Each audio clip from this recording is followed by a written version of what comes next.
Caerá el régimen cubano como consecuencia de las manifestaciones inéditas en su magnitud que se ha vivido en ese país en los últimos días.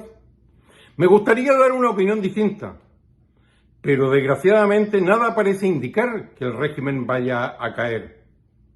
No va a ser reemplazado por una invasión externa, no va a ocurrir, ni siquiera de Estados Unidos, cuyo gobierno está más preocupado de otra cosa, que La Habana nos responda con la válvula de escape que ha utilizado en 1980 en Mariel y también en 1994, después del maleconoso por el propio Fidel Castro, abrir las compuertas emigratorias.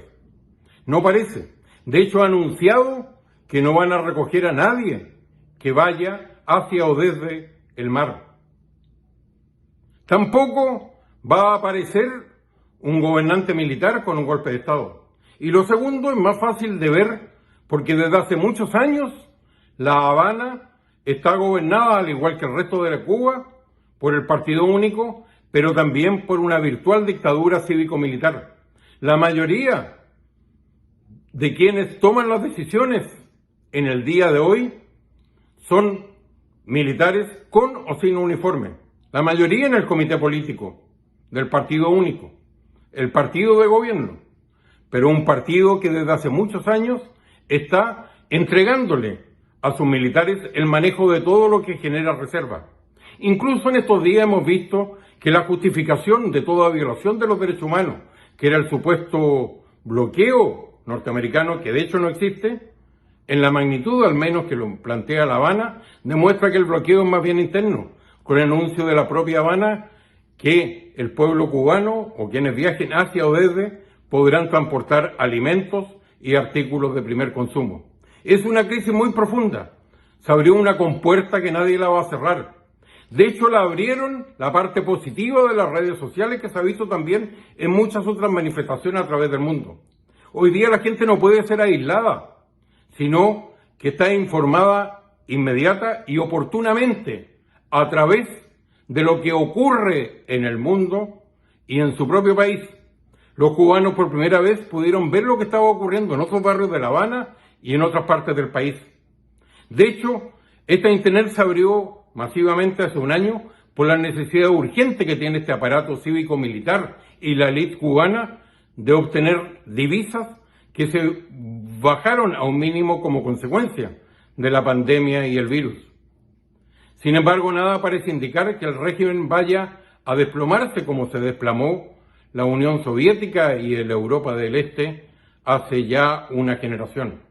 Por cierto, entristece observar y comprobar el silencio de muchos a través del mundo y aún más el apoyo entusiasta de muchos sectores políticos en Estados Unidos, en América Latina y en otros países del mundo a lo que es y no puede ser calificado, y lo ha sido por 62 años, una dictadura, con sus ejecuciones sumarias, con sus muchos exiliados y con la represión total y constante que ahoga a todo nivel.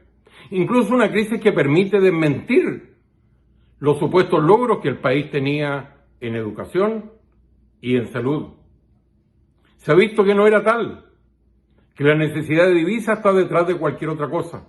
Y en las calles, a rostro descubierto y en forma pacífica, una sola palabra: libertad. A mí me recordó mucho las protestas que se hicieron contra la dictadura de Pinochet en Chile en la década del 80. Es una petición y por lo demás, una vez más se ve la hipocresía de tantas instituciones que reclaman y hablan instrumentalizando los derechos humanos, pero les cuesta mucho aplicarlo a la dictadura que todavía está en Cuba.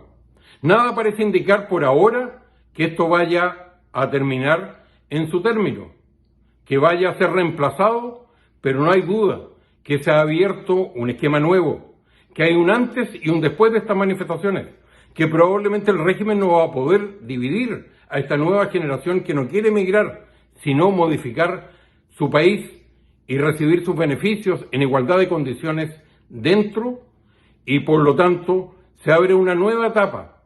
No sabemos cómo se va a manejar el régimen, pero sí que la lucha por la libertad es un esquema universal y que lo menos que uno puede aspirar es ponerle término a la doble hipocresía, que incluye también a las grandes redes sociales, que han cancelado, han sacado a personajes que les son incómodos en Estados Unidos y en otros países, pero han permitido a los dictadores de La Habana seguir manifestándose con toda impunidad. Soy Ricardo Israel en estos comentarios. Si le gusta, compártalos. Y por favor, suscríbase por esta vía a este canal.